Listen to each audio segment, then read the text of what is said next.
ఇంకా వస్తూనే ఉన్నారు, వస్తారు కూడా, నాకు తెలుసు. ఆల్రెడీ 9:15 అయింది, ఇంకో గంటలో ఆరాధన కూడా అయిపోద్ది. 9ంటికి వచ్చిన వాళ్ళు కూడా ఉన్నారు. అంటే ఇంకా దేవుని పట్ల వాళ్ళకున్న ఆసక్తి ఎంతో అర్థమైపోతుంది. ఇంకా లోతుకి వెళ్తే నాకు బాధ కలిగిద్ది, నేను మాట్లాడితే మీరు బాధపడి నా మీద బాధ పెట్టుకుంటారు. అందుకే ఇవన్నీ ఇక నేను కూడా వదిలేస్తున్నాను. ఎందుకు బాధపడుతున్నారు, అలుగుతున్నారు, ఫీల్ అవుతున్నారు? ఇక ఏం చేస్తాం? ఇక రాబోయే రోజుల్లో అంతే, పౌరుషాన్ని చంపుకొని వాక్యం చెప్పడమే. మేసాలు మెలయటం కాకుండా ఇక అంతా నాలాగా మొత్తం తీసేసి అంతా పోయి సావ చచ్చిన వాళ్ళలాగా సేవ చేయాల్సి వస్తుంది. ఒకప్పుడు పిల్లలైనా కానీ, చిన్నపిల్లలైనా ఒకప్పుడు కొట్టితే మాట వినేవాళ్ళు. ఇప్పుడు కొడితే ఎందుకు కొడుతున్నావు అంటున్నారు. ఇలా మార్పు వచ్చేస్తుంది, పిల్లల్లో కూడా మార్పు వచ్చేస్తుంది. ఒకప్పుడు పరిచర్య చేయటానికి పరిగెత్తుకుంటూ వచ్చేవారు, ఇప్పుడు చేసిన వాళ్ళే చేస్తున్నారు. ఎన్నిసార్లు పరిచర్య చేస్తే మంచిది, నీ కుటుంబానికి మంచిది, పిల్లలకి మంచిదని ఎంత చెబుతున్నా కానీ మళ్ళీ ఫోన్ చేసి పిలవాల్సి వస్తుంది. రండి బాబు అని అడగాల్సి వస్తుంది. టైంకి రండి, పరిచర్యలో రండి అని బతిలాడుకోవాల్సిన పరిస్థితులు వస్తున్నాయి. అందుకే చాలా పెద్ద సంఘాల్లో జీతం ఇచ్చి పరిచర్య చేయించుకుంటున్నారు. మైక్ పెట్టే వాళ్ళకి జీతం, లైవ్ ఇచ్చే వాళ్ళకి జీతం. సంఘస్థులే, బయట వాళ్ళు అయితే వచ్చారులే డబ్బులు ఇవ్వచ్చు అనుకుంటాం. సంఘస్థులే, వాళ్ళే లైవ్ పెడతారు. ఇప్పుడు ఇక్కడ పండు జాన్సన్ ఉన్నారు, సంఘస్థులే, మన పిల్లలే. ఇలా సంఘస్థులే, వాళ్ళు టైంకి రావటానికి, ఆసక్తిగా చేయటానికి ఇప్పుడు వాళ్ళకి ఏమి ఇవ్వాలి? జీతం ఇవ్వాలి. అంటే వీళ్ళకి ఇవ్వట్లేదులే. కొన్ని సంఘాలు నాకు తెలుసు,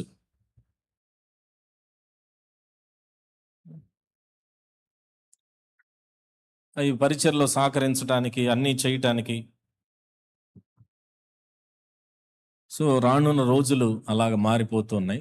అంటే మేము చెప్పుకుంటూ ఉన్నాం, అన్న ఇదిగో ఆ మందిరంలో మేము చూసాము, అందరికీ జీతమేనన్నా అక్కడని తమ్ముళ్ళు కొన్ని మందిరాల గురించి చెప్తూ ఉన్నారు.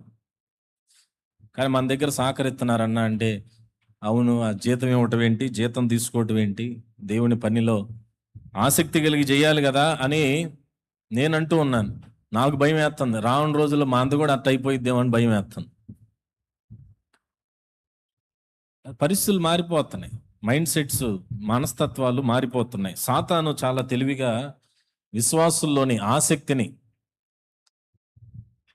వాడు హరించి వేస్తూ దేవుని పట్ల భారాన్ని, సంఘం పట్ల ఆసక్తిని మనసుల్లో తురించి వేస్తున్నాడు అనమాట.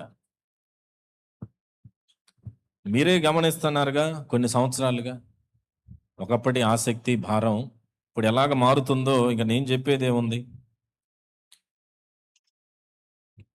కాబట్టి దేవుని పట్ల మన ఆసక్తిని విషయంలో ఆసక్తి విషయంలో మాంద్యులు కాక అని పౌలు అన్నట్లుగా దేవుని పని విషయంలో ఆసక్తి కలిగి ముందుకి మనం నడుద్దాము. అట్లానే ఎవరు తాళం పోగొట్టుకున్నారంట, ఇక్కడ ఇచ్చే మీదేనా? Very good.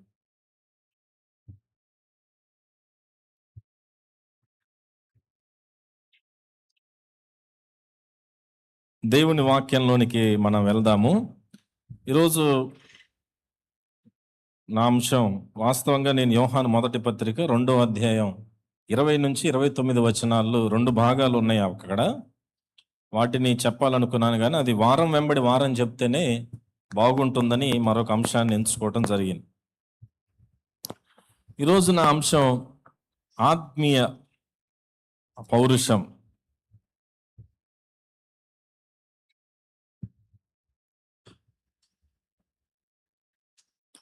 స్పిరిచువల్ మ్యాస్కులినిటీ, ఆత్మీయ పౌరుషం అనే దాని గురించి నా దగ్గర ఐదుగురు భక్తులు ఉన్నారు. సమయాన్ని బట్టి 5, 3, 2 మనం నేర్చుకొని సమయానికి మనం ముగించుకుందాము. సహజంగా పౌరుషం అనగానే అలాంటి పదాలు మనం ఎప్పుడు వాడతాము చెప్పండి? పౌరుషం అనే పదం, పౌరుషం, రోషం, ఇవన్నీ కూడా కొద్దిగా దగ్గరగా ఉండే అర్థాలు ఇచ్చేటువంటి పర్యాయ పదాలు లాంటివి. పౌరుషము, రోషము అనేటువంటి పదాలను మనం లోకంలో ఉన్నప్పుడు ఎలాంటి సందర్భాల్లో వాడతాం? పౌరుషం, రోషం, ఇలాంటి పదాలు ఎలాంటి సందర్భంలో వాడతాం చెప్పండి? లోకంలో అంటే ఆత్మీయంగా మా లోకంలో మనం ఎప్పుడు వాడతాం అంటున్నా. ఏమండి? కోపం వచ్చినప్పుడు పౌరుషం పౌరుషం అని అంటారా? మరి కోపం వచ్చినప్పుడు అంటే ఎప్పుడు వాడతారు అంటున్నా. ఆ పదం ఎప్పుడు వాడతారు అంటున్నా. పౌరుషం ఎప్పుడు వచ్చిందని కాదు, పదం ఎప్పుడు వాడతారు అంటున్నా. ఏ సందర్భంలో ఆ పదాన్ని వాడతారు? నీకు ఏం లేదు. ఇప్పుడు నన్ను వచ్చి రక్షిత్ తిడుతున్నాడు, నా పక్కన రాజన్న, ఆయన మా అన్నయ్యగా నుంచో ఉన్నాడు. గొడవ అంతా అయిపోయింది, నేనేం మాట్లాడలా. ఇప్పుడు రాజన్న మా అన్నయ్య కూడా నేను ఇంటికి వెళ్ళిన తర్వాత ఇప్పుడు అన్నాడు. అప్పుడు ఇంట్లోకి వెళ్ళిన తర్వాత ఏమంటాడు? రే వాడిని అంత తిడతంటే చెప్పండి, నీకు పౌరుషం లేదురా అని అంట. కనుక పౌరుషం, రోషం ఉంటే మనం ఏం చేస్తామంట? లోకంలో అండర్స్టాండింగ్ ప్రకారం ఏం చేస్తారు వాళ్ళు అంటే మాట్లాడతారు, ఆవేశంతో తిరగబడతారు, ఎగబడతారు. పౌరుషం, రోషం శరీరం యొక్క బలాన్ని బట్టి, కులాన్ని బట్టి, డబ్బును బట్టి కొంతమందికి పౌరుషం పనిచేస్తుంది. నాకు బలగం ఉంది అని, వాడికి బలం లేకపోయినా బలగం ఉంటే పౌరుషంగా మాట్లాడతాడు. అప్పుడు అంట, ఎరా ఏం చూసిరా నీకు ఇంత పౌరుషం? కేజీ కండలేదు, నీకెందుకు ఇంత పౌరుషం అంటే అప్పుడు వాడు చెబుతాడు, నేను ఒక ఫోన్ చేస్తే ఎంతమంది వస్తారో నీకు తెలియదు, నేను అంత చూస్తాను. వాడి కేజీ కండలేకపోయినా కానీ పౌరుషం ఎక్కువ ఉంటుంది. దేన్ని బట్టి పౌరుషం అంటే వాడి జ్ఞానాన్ని బట్టి కావచ్చు, వాడి బలాన్ని బట్టి కావచ్చు, వాడి కులాన్ని బట్టి కావచ్చు, వాడి దగ్గర ఉన్న డబ్బును బట్టి కావచ్చు, వాడి వెనకాల ఉన్న తల్లిదండ్రుల బలాన్ని బట్టి కావచ్చు. ఎలా మాట్లాడతాడు వాడు? పౌరుషంగా, రోషంగా, ధైర్యంగా మాట్లాడుతుంటాడు. ఒకసారి ఒక దైవజనుడు ఇలాగ చెప్పాడు. నేను వాక్యాన్ని వింటున్నప్పుడు ఆయన ఇలా చెప్పారు.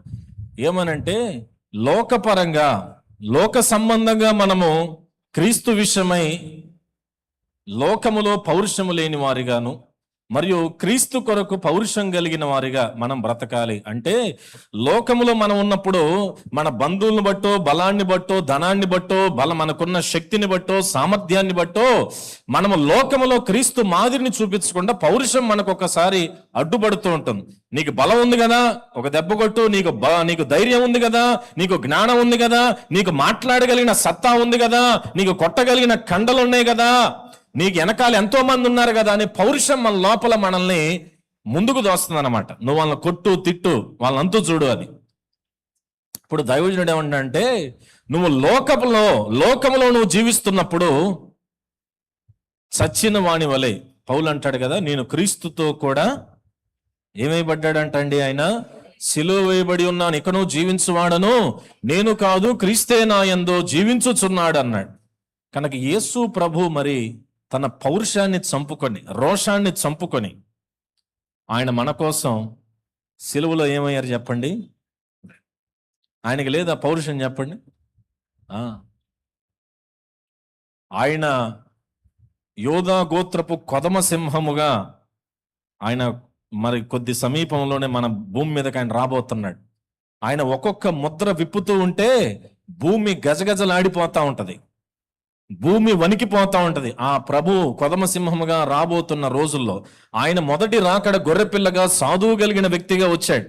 కనుకనే ఆయన పౌరుషాన్ని, రోషాన్ని చంపుకొని చెంపదెబ్బలు తిన్నాడు, గెడ్డాన్ని పీకించుకున్నాడు, ఉమ్ము వేయించుకున్నాడు. ఎందుకంటే మనం రక్షణ పొందాలని. కానీ మరలా ఆయన రాబోతున్నప్పుడు అలాంటి సాధువుగా ఆయన రాడు. రోషము కలిగి, పౌరుషం కలిగిన, బలశూరుడైన దేవుడిగా, సర్వ అధికారము కలిగిన సార్వభౌముడిగా భూమి మీద ఆయన కాలు మోపుతాడు. అప్పుడు ఎవ్వరూ కూడా ఆయన ఎదుటిని తప్పించుకోలేరు.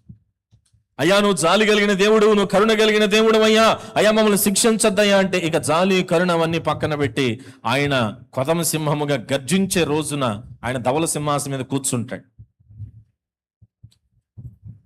కాబట్టి మన దేవుడు ఆయన ఇప్పుడు కూర్చున్నాడు, తండ్రి కుడిపార్శ్వమున మౌనంగా కూర్చొని ప్రార్థన చేస్తున్నాడు, సమయం కొరకు ఎదురు చూస్తున్నాడు. పట్టాభిషేకం చేయబడిన తర్వాత, ఇప్పుడు అభిషేకించబడిన రాజు ఆయన, అంతే. అభిషేకించబడిన రాజుగా ఇంకా ఆయనకి అధికారం ఇవ్వలేదు. అభిషేకించబడిన రాజుగా తండ్రి దగ్గర ఉన్నాడు. పట్టాభిషేకం చేయబడినప్పుడు అధికారం వస్తుంది. అప్పుడు ఆయన భూమి మీదకి వస్తాడు, ఏలటానికి, తీర్పు తీర్చడానికి. అది అతి త్వరలోనే ఉంటుంది. కాబట్టి మన దేవుని కొరకు మనం లోకములో పౌరుషము లేనివారుగా లోకములో బ్రతకాలి. నోరుందని, చేతులున్నాయని ఎగబడటమో తిట్టటమో కాదు, కానీ అలానే క్రీస్తులో భక్తి విషయంలో పౌరుషం కలిగి మనం జీవించాలి. అనగా రోషము కలిగి భక్తి చేయాలి, లొంగిపోకుండా భక్తి చేయాలి. లోకంలోని వారి మాటలకి, పోట్లాట్లకి తల వంచుకొని క్రీస్తు ప్రేమను కనపరచాలి.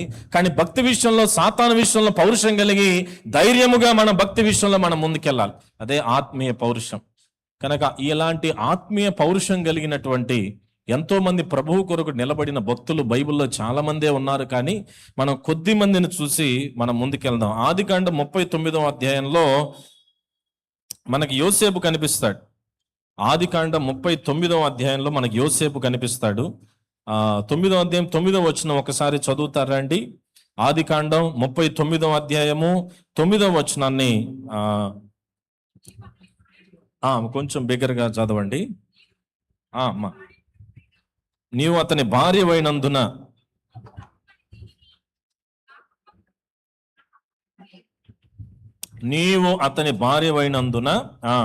నిన్ను తప్ప మరి దేనిని నాకు అప్పగింపి ఉండలేదమ్మా తల్లి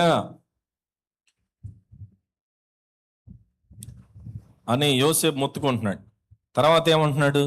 కాబట్టి చదవండి, మీ పక్కన వాళ్ళకి వినపడాలి. మీరు చదువుతుంటే అంత స్వరంతో చదవాలి బైబిల్ ఎప్పుడైనా కానీ. కాబట్టి నేనిట్లు ఇంత ఘోరమైన దుష్కార్యము చేసి దేవునికి విరోధముగా పాపము కట్టుకుందునని తన యజమానుని భార్యతో అనెను. హల్లెలూయా. ఆత్మీయ పౌరుషం, ప్రభు కొరకు పౌరుషం కలిగిన వారిలో. తర్వాత ఇక్కడ నేను చెప్పే వాళ్ళందరూ కూడా వాళ్ళ సొంత ఇళ్లల్లో కానీ, వారి సొంత దేశాల్లో కానీ, వారి సొంత పట్టణాల్లో కానీ నివసించే వాళ్ళు కాదు. యోసేపు ఏ దేశంలో ఉన్నాడు? ఇప్పుడు ఐగుప్తులో ఉన్నాడు. ఎక్కడున్నాడు యోసేపు? పరాయి దేశంలో ఉన్నాడు. ఎక్కడున్నాడండి? పరాయి దేశం అంటే ఐగుప్తులో ఉన్నాడు. పరాయి దేశంలో ప్రభువు కోసం పౌరుషం కలిగి బ్రతికిన వాళ్ళు నేను చెప్పబోయే వాళ్ళందరూ కూడా, అంటే వాళ్ళని ఎవరు చూసేవాళ్ళు లేరు. పరాయి దేశం అంటే వాళ్ళని ఎవరు బంధువులు ఉండరు, రక్త సంబంధులు ఉండరు, అమ్మా నాన్న ఉండరు, అన్నదమ్ములు ఉండరు. అంటే వాళ్ళని గమనించేవాడు, గద్దించే వాళ్ళు ఎవ్వరూ కూడా వాళ్ళకి ఉండరు. పరాయి దేశంలో ఉన్నప్పటికీ కూడా ప్రభువు కొరకు, ప్రభువు చూస్తున్నాడని భక్తి విషయంలో పౌరుషం కలిగి బ్రతికిన వారు ఈ భక్తులు. దాంట్లో మొదటి కేటగిరీలో మనం యోసేపుని చూడబోతున్నాం. యోసేపు అంటున్న మాట, తను పౌరుషం కలిగి బ్రతికాడు. దేని కొరకు పౌరుషంగా అంటే, యోసేపు పౌరుషం దేనికోసం అంటే పరిశుద్ధత కోసం. దేనికోసం అండి? యోసేపు అంటున్నాడు, ఇదిగో అమ్మా, ఈ ఇల్లు మొత్తాన్ని నాకు అప్పగిచ్చాడు, కానీ దేన్ని నాకు అప్పగించలేదు మీ ఆయన, నిన్ను నాకు అప్పగించల. కాబట్టి నేను ఎట్లా ఇంత ఘోరమైన దుర్మార్గమైన పని చేసి దేవుని విరోధంగా పాపాన్ని మూటగట్టుకుంటాను అని యోసేపు అక్కడ బ్రతిమలాడుకుంటున్నాడు. యోసేపు వలె మౌనం కూడా, దేవుడు నన్ను చూస్తున్నాడు, దేవుని కొరకు నేను నిలబడాలి అనే పరిశుద్ధతను నేను కాపాడుకోవాలి, నా పరిశుద్ధత నేను కాపాడుకోవాలనేటువంటి రోషము కలిగి భక్తులు మనం ముందుకు వెళ్ళాలండి. ఎవరు నిన్ను చూస్తున్నా చూడకపోయినా, పరాయి దేశంలో యోసేపు బ్రతుకుతున్నాడు. అమ్మా నాన్న లేరు. ఎరా ఎందుకు తప్పు చేస్తున్నావు? బంధువులు లేరు. ఏంట్రా అదే, మీ నాన్న అమ్మా నాన్న నేను గారాబం చేసిన ఇట్లా పనికి వాళ్ళ పనులు చేస్తావా అని తిట్టి కొట్టేవాళ్ళు కానీ, గద్దించేవాళ్ళు, బుద్ధి చెప్పేవాళ్ళు ఎవరు ఆయనకు లేరు. సంఘం లేదు, సేవకుడు లేడు, బంధువులు లేదు, అమ్మా నాన్నలు ఎవరూ లేకపోయినప్పటికీ కూడా, పరాయి దేశంలో తను ఉంటున్నప్పటికీ తనకి బుద్ధి చెప్పేవాళ్ళు, హెచ్చరించేవాళ్ళు, బోధించేవాళ్ళు, చేయి పట్టుకొని నడిపించాలి ఎవ్వరూ లేకపోయినా, ఒక అనాథ వంటి వాడిగా అక్కడ బ్రతుకుతున్నప్పటికీ, ఒక యవనస్తుడుగా ఉన్నాడు, కండలిరిన వీరుడుగా ఉన్నాడు, చక్కటి సౌందర్యం కలిగిన వాడిగా యోసేపు ఉన్నాడు. ఆయనకి కూడా ఒక ఆమె ఆహ్వానం ఇచ్చింది, నువ్వు నాతో పాపం చేయొచ్చురా బాబు అని. కానీ యోసేపు అక్కడ అంటున్నాడు, నువ్వు మీ ఆయన చూడకపోయినా, మా తల్లిదండ్రులు చూడకపోయినా, ఎవడు చూసినా చూడకపోయినా నన్ను నిన్ను ఎవరు చూస్తున్నారు? దేవుడు చూస్తున్నాడు. కనుక దేవుడికి విరోధంగా నేను ఎలా పాపం చేస్తా? యోసేపు దేని విషయంలో పౌరుషం కలిగిన వాడంటే, నా పరిశుద్ధతను నేను కాపాడుకోవాలి. క్రీస్తు కొరకు పౌరుషం, క్రీస్తు కొరకు రోషం. సావజచ్చిన వాడి వల్ల చాలా మంది లోకానికి లొంగిపోతారు. కనుక ఈ రోజుల్లో అయితే మనకి మన చేతిలోనే ఏమొచ్చిందండి? మన చేతిలోనే ఫోన్ వచ్చింది. ఈ మధ్య తెనాలిలో ఒక ముఠాని పట్టుకున్నారు. ఈ నెలలోనే, పోయిన వారం అంతకుముందు వారం తెనాలిలో ఒక గ్యాంగ్ను పట్టుకున్నారు. ఏందిరా ఈ గ్యాంగ్ అంటే, వాళ్ళు ఒక యాప్ తయారు చేశారు. ఫోన్లో ఒక యాప్ తయారు చేశారు. యాప్ తయారు చేసి ఒక ఇల్లు అద్దెకి తీసుకొని ఆ యాప్ తయారు చేసి అందరితో పరిచయాలు, ఈ వాట్సాప్ ద్వారా, ఫేస్బుక్ ద్వారా, ఇన్స్టాగ్రాము, కొంతమందికి సోషల్ మీడియా 10 అకౌంట్లు ఉంటే 10 రకాలు ఉంటే, అదేంటి Snapchat, Instagram, Facebook, WhatsApp, YouTube, ఇంకా ట్విట్టర్, టెలిగ్రాము, ఇంకా 20-30 రకాలు ఉన్నాయి. ప్రతిది ఉంటుంది. ప్రతి 20 వాడుతూనే ఉంటారు రోజు. మరి ఎన్ని వాడటానికి మెయింటైన్ చేయ టైం కుదిరిద్దో నాకు అర్థం కాదు. నాకు 2 చూడటానికి టైం కుదరట్ల. నాకు ఉంది వాట్సాప్. ఫేస్బుక్ ఎప్పుడో 2011లో ఓపెన్ చేశాను. దేవుడి దయ వల్ల దాన్ని 5 సంవత్సరాల క్రితమే దాన్ని అవతల పడేసి, ఎప్పుడో 3 నెలలకు 5 నెలలకు ఒకసారి ఓపెన్ చేస్తాను. నేను కూడా ఉన్నానంటాను. స్నాప్చాట్ అన్ఇన్స్టాల్ చేసి అవతల పడేసి, ఇన్స్టాగ్రామ్ ఈ మధ్య క్యాటరింగ్ దానికోసం, చర్చ్ దానికోసం మరలా ఓపెన్ చేసి, ఈ సంవత్సరమే 2026లో వాట్సాప్ ఒక్కటే నేను వాడేది. అన్నీ టెలిగ్రామ్ అవన్నీ తీసేసి ప్రశాంతంగా ఉంటున్నాను అనమాట. ఎందుకంటే మన మైండ్ పోద్ది అవన్నీ చూస్తూ ఉంటాం.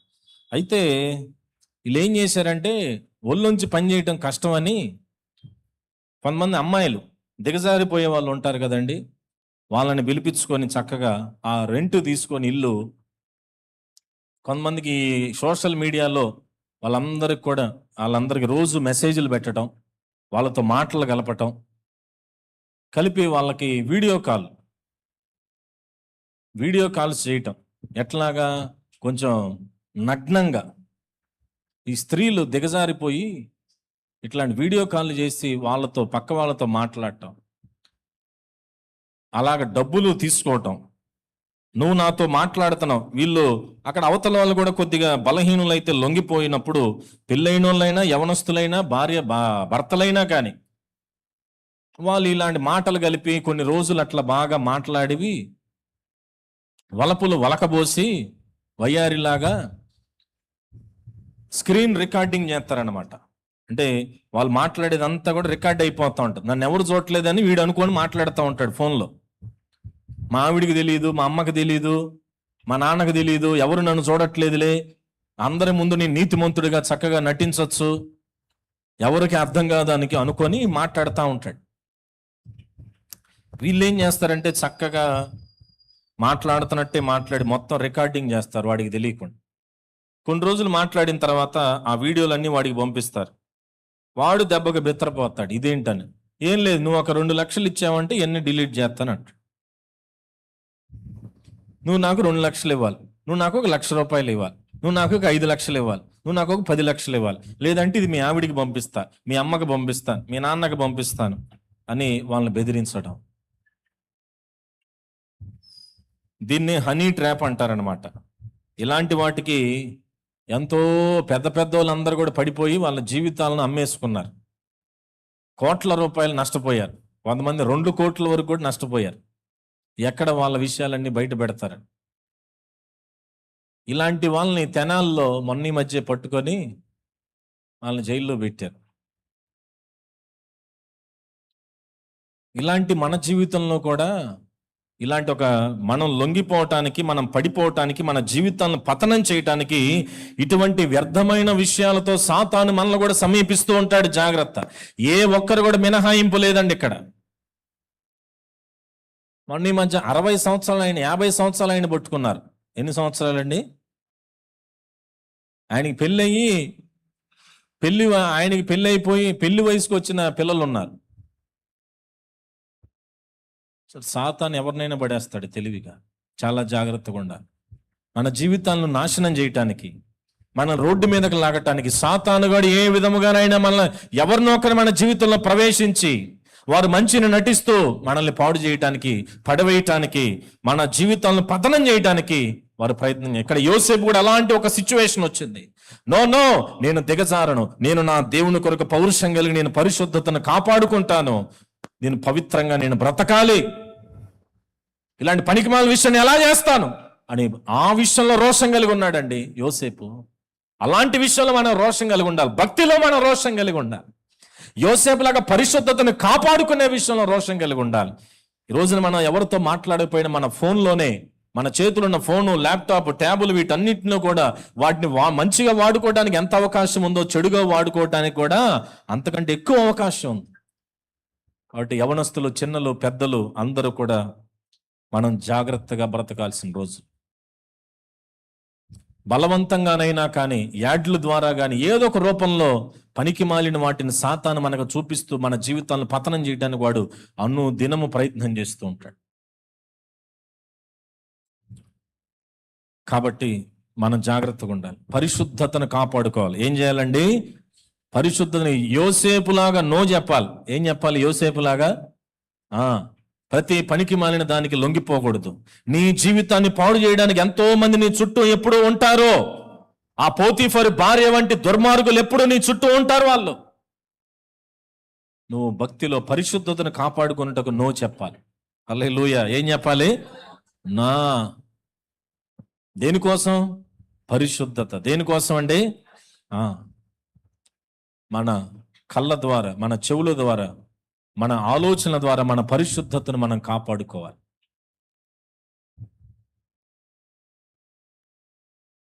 యోసేపులాగా దేవుని కొరకు పరిశుద్ధతను కాపాడుకునే కృప దేవుడు మనకిచ్చునుగాక. తిమోతికి రాసిన 2వ పత్రిక 2వ అధ్యాయం 22వ వచనం చదివి మరొక వ్యక్తిని మనం చూద్దాం.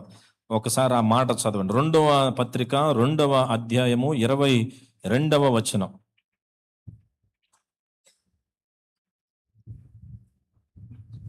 రెండవ పత్రిక 2వ అధ్యాయము 22వ వచనం. తీశారా? లేదా? మరి చదవండి గట్టిగా, తీసిన వాళ్ళు. నీవు యవ్వనేచ్ఛల నుండి తర్వాత పవిత్ర హృదయులై ప్రభువునకు ప్రార్థన చేయవారితో కూడా నీతిని, విశ్వాసమును, ప్రేమను, సమాధానమును వెంటాడము. ఎక్కడి నుంచి పారిపోవాలంటండి? మనము యవ్వనేచ్ఛల నుండి మనం ఏం చేయాలంటండి? పారిపోతూ ఏం చేయాలంట? మరి పవిత్ర హృదయులై ఉండాలంట. యోసేపు అటువంటి వ్యర్థమైన ఒక ఆశ, వ్యర్థమైన ఒక కోరిక ఆమెకు కలిగితే ఆమె దాన్ని ఆయనకు వినిపించినప్పుడు దాన్ని వినిన వెంటనే భయము కలిగిన వాడిగా ఆ యవ్వనేచ్ఛల నుంచి అతను పారిపోవడానికి ఇష్టపడ్డాడు. కానీ అక్కడే ఉండి నేను ఎదురిస్తాను, నిలబడతాను అనుకోలే. కానీ పారిపోయాడు, పరిశుద్ధతను కాపాడుకున్నాడంటే. కాబట్టి ఇక్కడున్న మనందరం కూడా సాతాను మనకి వలలు వేస్తున్నప్పుడు వాటి నుంచి పారిపోయే వారంగా మనం ఉండాలి. మనం పారిపోకపోతే పరిశుద్ధతను పోగొట్టుకుంటాం. అందుకే ఇక్కడ పౌలు అన్నాడు, ఇదివే తిమోతే, నువ్వు అక్కడే నిలబడి కత్తి తీసుకొని యుద్ధం చేయన్నాడా? ఏమన్నాడు? మరి యవ్వనేచ్ఛల నుంచి నువ్వు పారిపోవాలి. కొంతమంది నేను ఇక్కడే నిలబడి ఎదిరిస్తానంటారు. 2 రోజులు నిలబడతారు. 3వ రోజు చెప్పండి, 3వ రోజుకి ఐస్ క్రీమ్ ఫ్రిడ్జ్లో నుంచి తీస్తే ఎంతసేపు ఉంటుంది కరగకుండా? ఏమండి? ఐస్ క్రీము సరే బాగా గడ్డగట్టించావు, ఎంత గడ్డగట్టించినా ఒక రోజు ఉంటుందా? ఫ్రిడ్జ్లో నుంచి బయటికి తీస్తే ఒక పూట ఉంటుందా? పోనీ ఒక 2 గంటలు ఉంటుందా పోనీ? అసలు 1 గంట ఉంటుందా? నువ్వు ఏసీ రూమ్లో పెట్టినా, ఫ్రిడ్జ్లో నేను తీసి ఏసీ రూమ్లో పెట్టినా 1 గంట కూడా ఐస్ క్రీము చిన్నగా ఏమైపోద్ది అది. కాబట్టి ఐస్ క్రీమ్ అక్కడి నుంచి ఏం చేయాలా? పరిగెత్తుకుని డాడీ పోవాలి, ఫ్రిడ్జ్లోకి పరిగెత్తాలి. నేను ఇక్కడే ఉంటాను, నేను ఎదిరిస్తా, ఎండను ఎదిరిస్తా, వేడిని ఎదిరిస్తా అంటే ఏమైంది? మొత్తం కరగ తీసి పుల్ల ఒకటే మిగిలి చివరికి. మనము యవ్వనేచ్ఛల నుండి, వ్యర్థమైన వాటి నుండి ఏం చేయాలంటండి? పారిపోవాలి. ఏం చేయాలి? తమ్ముడు, చెల్లి, అక్క, అన్న, పెద్దలారా, చిన్నలారా, ఏం చేయాలి? మనము పారిపోకపోతే ప్రమాదం, పడిపోయే ప్రమాదం ఉంటుంది, జీవితం పాడైపోయే ప్రమాదం ఉంటుంది. కనుక యవ్వనేచ్ఛల నుండి, వ్యర్థమైన ఆశల నుంచి మనం పారిపోతే పరిశుద్ధతను కాపాడుకుంటాం. కనుక యోసేపు వలె పౌరుషం, యోసేపు గారి పౌరుషం దేనివల్ల, దేనికోసం చెప్పండి? దేనికోసం అండి? పరిశుద్ధత కోసం, పరిశుద్ధత కోసం. తర్వాత దానియేలు గ్రంథం 3వ అధ్యాయం 18వ వచనం ఒకసారి చదవండి.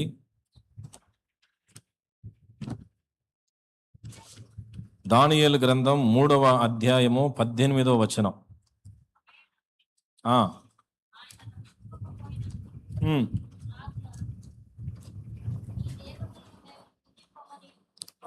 రక్షించకపోయినను రాజా, నీ దేవతలను మేము పూజింపమనియు, నీవు నిలవబెట్టించిన బంగారు ప్రతిమకు నమస్కరింపమనియు తెలుసుకొనుము. హల్లెలూయా. ఇక్కడ ఈ 3 భక్తులు ఎవరాళ్ళు? అగ్నిగుండంలో పడేసింది ఎవరిని చెప్పండి బైబిల్లో?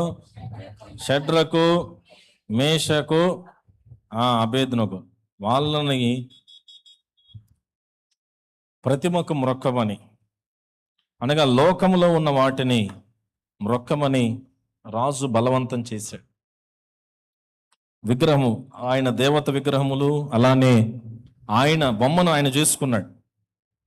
ఆయన బొమ్మను చేసి దాన్ని రాజ్యములో నిలబెట్టాడు. నువ్వు దీనికి మొక్కాలి, మొక్కకపోతే నీకేం తప్పదు?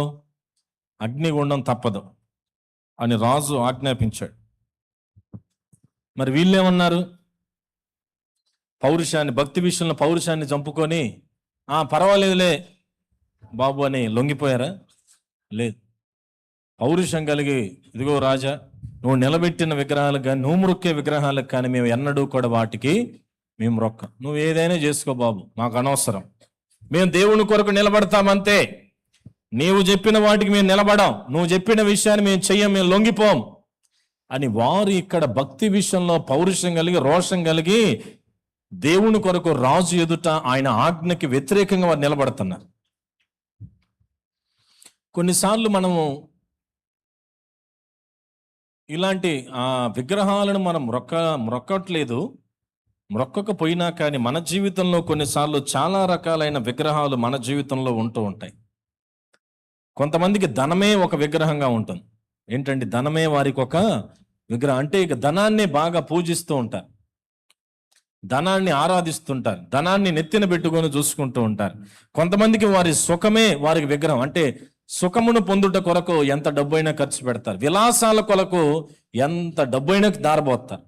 విలాసవంతంగా బ్రతకాలి, సుఖంగా నేను బ్రతకాలి, సౌకర్యాలతో నేను ఉండాలి. చాలా మంది జీవితాల్లో అప్పులు ఎందుకు అవుతాయి అంటే విలాసాలు. దేనివల్ల అండి?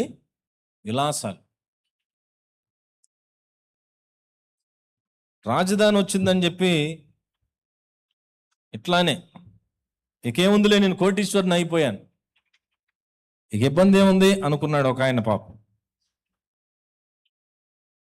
ఇబ్బంది ఏముందిలే అనుకున్నాడు, ఇల్లు కట్టుకున్నాడు. ఇల్లు కట్టుకోవాలి, ఇల్లు అంటే అవసరం కాబట్టి కట్టుకున్నాడు, అంతవరకు ఆగల. ఇంకేమేం చేశాడు? ఒక మంచి సోఫా సెట్ 1000 రూపాయలది. ఎందుకని 1000 రూపాయలు? ఒక 50-60 వేల రూపాయల సోఫా సెట్ ఎందుకని? ఏమొచ్చింది ఇప్పుడు మనకి? రాజధాని వచ్చింది. నేనెవరిని ఇప్పుడు? కోటీశ్వరుని. కాబట్టి మన 15,000 రూపాయల సోఫా సెట్ మనకి ఇప్పుడు చీపు. ఎంతది కొనాలి? మినిమం 50-60 వేలు. కొనగలిగిన స్తోమత ఉంటే కొనుక్కోండి, దానికి నాకేం పర్వాలేదు. కానీ ఇప్పుడు విలాసం ఎందుకని? నేను రాజధాని వచ్చింది, నాకు అన్నీ కూడా ఇప్పుడు ఏమైపోయింది, నేను కోటీశ్వరుని అయిపోయాను అని చెప్పి 50,000 రూపాయల సోఫాలు, 60-70 వేల రూపాయల టీవీలు, ఆ బిజినెస్ ఈ బిజినెస్ అని అక్కడ ఇక్కడ అప్పులు చేసి అన్నీ చేసి, ఎందుకు ఇవన్నీ అంటే ఆయనకు ఒక ధీమా వచ్చింది. ఏంటా ధీమా? మనకేం వచ్చేసింది? ఇప్పుడు రాజధాని వచ్చేసింది కాబట్టి నేను ఎవరిని? కోటీశ్వరుడు. చెప్పండి అమ్మా, ఎవరిని? కోటీశ్వరుడు. నాకేం ఇబ్బంది ఏం లేదు, ఇంకా కోట్ల రూపాయలు ఉన్నాయి, ఏది పెట్టినా క్లిక్ అయిపోతే ఇబ్బంది ఏం లేదు అనుకున్నాడు. ఎక్కడ పడితే అక్కడ డబ్బులు తేవటం, ఎక్కడ పడితే అక్కడ వాటిని ఖర్చులు చేసుకోవటం అన్నీ చేసుకున్నాడు, ఇబ్బంది పడ్డాడు. కాలం మారిపోయింది. ఇప్పుడు ఇష్టంగా కొనుక్కున్న స్థలం, ఇల్లు అన్నీ కూడా అమ్ముకోవాల్సిన పరిస్థితి. ఎవరు కొంటారా అని అందరి చుట్టూ బతిలాడుతూ తిరుగుతున్నాడు. ఒకప్పుడేమో విచ్చలవిడిగా ఖర్చు పెట్టి అన్నీ కొనుక్కున్నాడు, ఇప్పుడేమో నాకు ఉండటానికి కూడా డబ్బులు లేవు, 10,000 ఇస్తారా, 20,000 ఇస్తారా అనేటువంటి పరిస్థితికి వచ్చింది వ్యవహారం.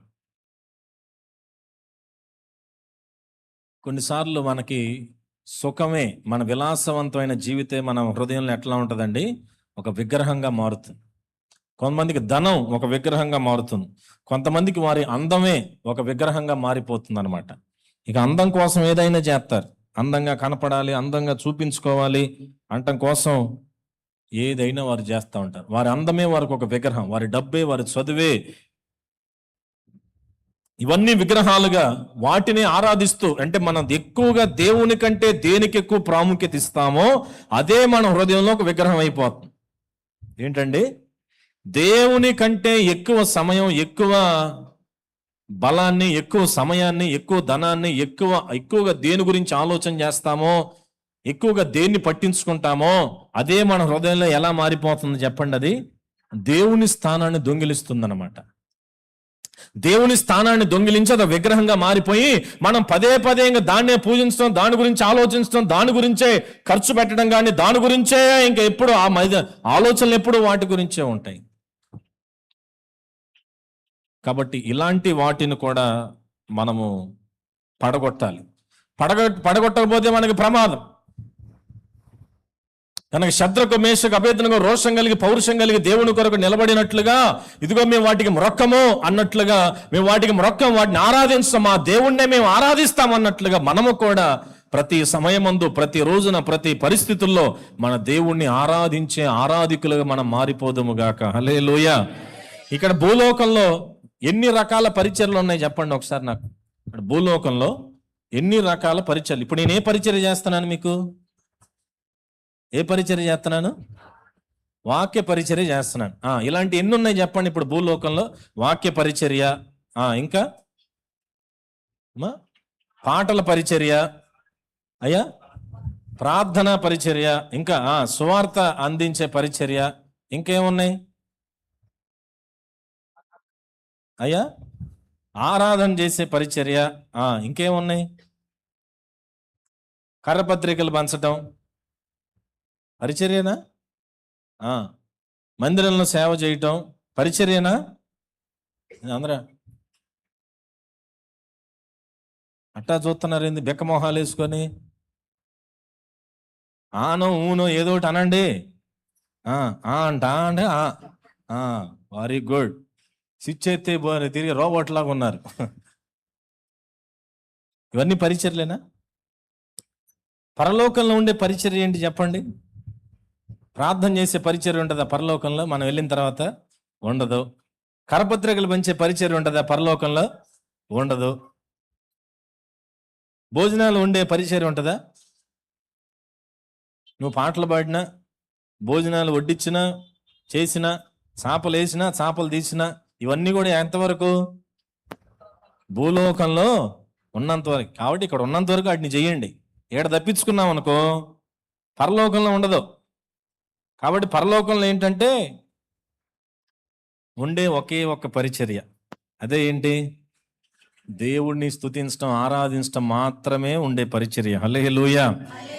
కనుక ఎల్లప్పుడూ కూడా మనం వీటిని విగ్రహాలుగా పెట్టుకుంటే నువ్వు దేవుణ్ణి ఆరాధించలేవు. వాటిని ఆరాధిస్తావు, వాటినే పూజించుకుంటావు. ఇక నా డబ్బే నాకు సర్వస్వం, నా డబ్బే నాకు దేవుడు అన్నట్టుగా అయిపోద్ది. నా సుఖమే నాకు దేవుడు. ఇంకే పరుపు కొందాం, ఏ దిండు కొందాం, ఏ చెప్పులు కొందాం, ఇంకే బట్టలు కొందాం, ఎండాకాలం వస్తుంది ఏ బట్టలు కొందాం, చలికాలం వస్తుంది ఏ బట్టలు కొందాం. కొంతమందికి అందమే ఒక విగ్రహం. ఇంకొద్దిగా తెల్లగా కనపడాలంటే ఏ క్రీమ్ వాడాలి, జుట్టు ఇంకా బాగా నిగనిగలాడాలి, షైనింగ్ రావాలి, ఏం వాడాలి? దేవుడి దేవల్ల నేను వాడలేండి, ఆల్రెడీ వస్తున్నాయి, చిన్న చిన్నవి వస్తున్నాయి. ఒక 5 సంవత్సరాల్లో నా జుట్టు అంతా తెల్లబడినాగా నేను రంగేను. నాకు దేవుడు ఏది అనుమతిస్తే అదే నా శరీరం మీద ఉండాలి, అంతే. అది నా అభిప్రాయం. అది పక్కన వాళ్ళ అభిప్రాయం నాకు అనవసరంలే, కానీ ఎవరిష్టం వాళ్ళది అనుకోండి. అట్టాన్ని రంగు వేసుకోమని నేను ప్రోత్సహించను, అంటే నా వైపు నుంచి నేను ప్రోత్సహించను ఎవరిని. దేవుడు నా శరీరానికి ఏది అనుమతిస్తే చెప్పండి, అంతే. కొంతమందికి అందమే ఒక విగ్రహం అన్నమాట. అందంగా కనపడటానికి ఏదైనా చేస్తారు. కొంతమందిని చూస్తూ ఉంటాను, బ్యాగులో కూడా పెట్టుకొని పోతూ ఉంటాను. ఒక పౌడరు, దువ్వెన, తర్వాత మళ్ళీ ఇవి ఉంటాయి. పౌడర్కి ఇది కూడా ఉంటుంది, ఓపెన్ చేయగానే అద్దం ఉంటుంది లోపల. ఓపెన్ మళ్ళీ ఎక్కడ ఎత్తుక్కునే పని లేకుండా. రోజు ఫంక్షన్కి వెళ్ళాను, పెళ్ళికి. సీటు కింద కొంగిందామా, ఏందిరా నాయన అంటే కింద కొంగి అంటే బాబు స్టేజ్ మీదకి వెళ్ళబోతున్నట్టుంది ఫోటో దిగడానికి. నేను పెళ్లి కూతురు కన్నా బాగా నేనే పెళ్లి కూతురులా కనపడాలనుకుందా మరి. మొత్తం సరి చేసుకొని వెళ్తుంది. కొంతమంది అందం, ఇక అందం కొద్దిగా తప్పిందంటే వాళ్ళకి వెళ్ళబుద్ధి కాదు, ఎక్కడికి రాబుద్ధి కాదు, ఎవరికి కనపడబుద్ధి కాదు. ఎందుకంటే నేను అందరికీ బాగా కనపడాలి, అందరికి అందంగా కనపడాలి. ఇప్పుడు అందం తప్పింది కాబట్టి నేను ఆరాధనకు రాను. కొద్దిగా జుట్టు కటింగ్ సరిగ్గా చేయలేదు కాబట్టి నేను ఆరాధనకు రాను. కొద్దిగా నల్లబడ్డాను, కొద్దిగా రంగు మారిపోయింది, చర్మం మారిపోయింది కాబట్టి ఆరాధనకు రాను. వచ్చే వారం అయితే అంతా సెట్ అయిపోయింది. దేనికి వస్తున్నాం మనం? మన హృదయంలో ఎవరిని పెట్టి మనం ఆరాధిస్తున్నాం? కాబట్టి మన ఆరాధన దేనికి చేస్తున్నాం? వస్తువులకు చేస్తున్నామా? ఇలాంటి వాటిని విగ్రహాలుగా పెట్టుకొని ఆరాధిస్తున్నాం. దేవుని స్థానాన్ని వాటికి ఇస్తున్నామేమో ఆలోచన చెయ్యి. కొంతమందికి చదువే వారికి విగ్రహం. చదువు కోసం ఇక దేవుడిని, మందిరాన్ని, బైబుల్ని, ప్రార్థనని అన్నింటినీ పక్కన పడేస్తారు. కొంతమంది ఉద్యోగమే విగ్రహం, ఇంకా బైబుల్, ప్రార్థన, సేవకులు, సహవాసం అన్నింటినీ పక్కన పడేస్తారు. జాగ్రత్త అండి. నీ జీవితంలో దేవుని స్థానాన్ని దొంగిలిస్తున్న వస్తువు ఏంటి? అవేంటో ఒకసారి గమనించుకొని వాటిని తొలగించుకోకపోతే నువ్వు దేవుణ్ణి ఆరాధించవు. ఇంకా దేన్ని ఆరాధిస్తావు? హృదయంలో దేవుని స్థానంలో ఏవో ఉన్నాయి, వాటినే పూజిస్తావు, వాటినే ఆరాధిస్తావు. కానీ శద్రకు, మేషకు, అబేద్నెగో అన్న మేము ఎవరిని దేనిని కూడా భూమి మీద ఆరాధించం. మాకంటూ దేవుడు ఉన్నాడు, ఆయన్నే మేము ఆరాధిస్తాం, ఆయన్నే మేము పూజిస్తాం. పరిస్థితులు ఎలా ఉన్నా, అవి తారుమారైనా కానీ మా చావు మీదకి వచ్చినా మేము మాత్రం ఏం చేస్తాము? మా దేవుణ్ణే మేము ఎల్లప్పుడూ కూడా ఆరాధిస్తామన్నట్లుగా శద్రకు, మేషకు, అబేద్నెగో దేవుణ్ణి ఆరాధించే విషయంలో పౌరుషం కలిగిన వారు. హల్లెలూయా. మనం కూడా దేవుణ్ణి మాత్రమే ఆరాధించుదుముగాక. ఏయో మనసులో పెట్టుకొని వాటికి ప్రాముఖ్యత ఇవ్వమాకండి. కొంతమందికి పిల్లలే విగ్రహాలు, కొంతమందికి తల్లిదండ్రులే విగ్రహాలు. కనుక అలాంటి విగ్రహాలు కూలగొట్టి మన హృదయంలో ఎవరికి స్థానాన్ని ఇవ్వాలి? దేవునికి స్థానం ఇచ్చి ఆయనను మనం ఆరాధించుదుముగాక. ఆమేన్. హల్లెలూయా. కనుక శద్రకు, మేషకు, అబేద్నెగో దేవుణ్ణి ఆరాధించే విషయంలో, దేవునికి మొక్కే విషయంలో వారు పౌరుషం కలిగిన వారు. తర్వాత మరొక విషయం మనం గమనిస్తే నెహెమ్యా గ్రంథం 6వ అధ్యాయం 11వ వచనాన్ని చూడండి. నెహెమ్యా గ్రంథం 6వ అధ్యాయము 11వ వచనాన్ని ఒకసారి చదువుతారా?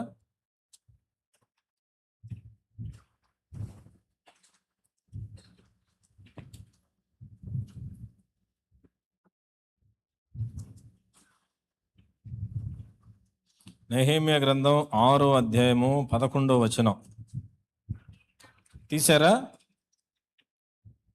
ఏముంది అక్కడ? నేను అంటే ఆయన మాట్లాడుతున్నాడు, నెహెమ్యా మాట్లాడుతున్నాడు. ఏమని మాట్లాడుతున్నాడు? చదవండి, అందరూ బిగ్గరగా చదవండి. ఏం మాట్లాడుతున్నాడు నెహెమ్యా గారు? చూడండి. నేను నా వంటి వారు కాదు, నేను అని అక్కడ ఆగాలి. నేను అంటే నాది వదిలేసేయండి దాన్ని. నెహెమ్యా మాట్లాడుతున్నాడు ఇక్కడ. ఏమంటున్నాడు? నా వంటి వాడు పారిపోవచ్చునా?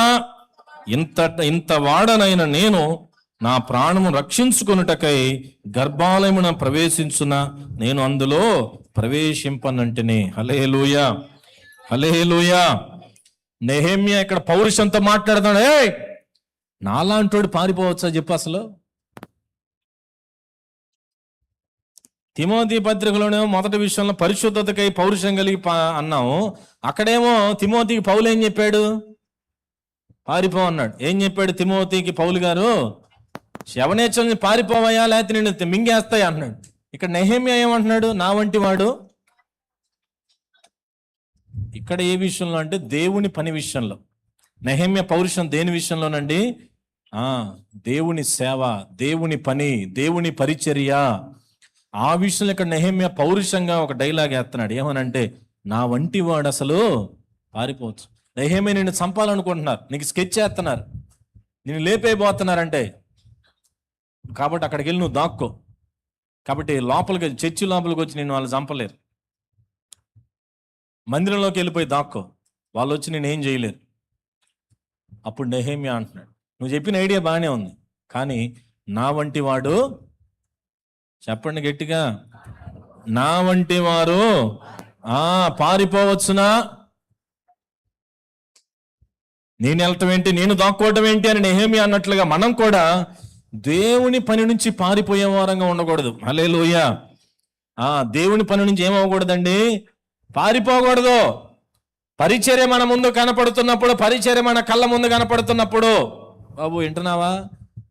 పరిచర్య కళ్ళ ముందు కనపడతా ఉంటే చక్కగా 10:30 బ్యాగ్ తీసుకొని ఇది కనపడతా, నాకేం కనపడలేదే అన్నట్టుగా చేపలు ఎక్కడే ఉంటాయి. అవునా, నా కాళ్ళ కింద చేపలే లేవే, కుర్చీలు అక్కడే ఉంటాయి. అరే, కుర్చీలు నాకు అసలు కనపట్లేదే, అంత మామూలుగా కనపడుతుంది. ఇప్పుడు మే 1-2 తారీఖుల్లో వాలంటీర్స్ కావాలి, ఒక 15 మంది. పరిచర్య ముందు కనపడుతూ ఉంటే నెహెమ్యా ఏమన్నాడండి? చెప్పండి, గట్టిగా చెప్పండి. పారిపోవచ్చునా? నెహెమ్యా అట్టంలా, నువ్వు నిన్ను చంపేస్తారయ్యా అంటే, నా వంటి వాడు పారిపోవచ్చా? నో, నేను పారిపోను, నేను దాక్కునేది ఏంది, నేను పారిపోదేంటి అని అనలా. కానీ ఈ రోజున పరిచర్యలో చూస్తుంటే కంటి చూపి కనపట్లేదు, ఫోన్ కనపడట్లేదు జనాలు. ఏమండి, చూద్దామంటే కంటి చూపి కనపట్లా, ఫోన్ చేద్దామంటే ఫోన్లో వినపడట్లా. సాతాను మనల్ని ఎంత తెలివిగా చేస్తున్నాడో. ఏం చేస్తున్నాడు? మనల్ని పరిచర్య చేయనివ్వకుండా మనల్ని చక్కగా మనల్ని పారిపోమని చెబుతూ ఉంటాడు. దాక్కో, కనపడకుండా దాక్కో, పోయి నేను ఎవరు పిలవకుండా వెళ్ళి దాక్కో, అలిసిపోయాను, పని ఉంది, టైం లేదు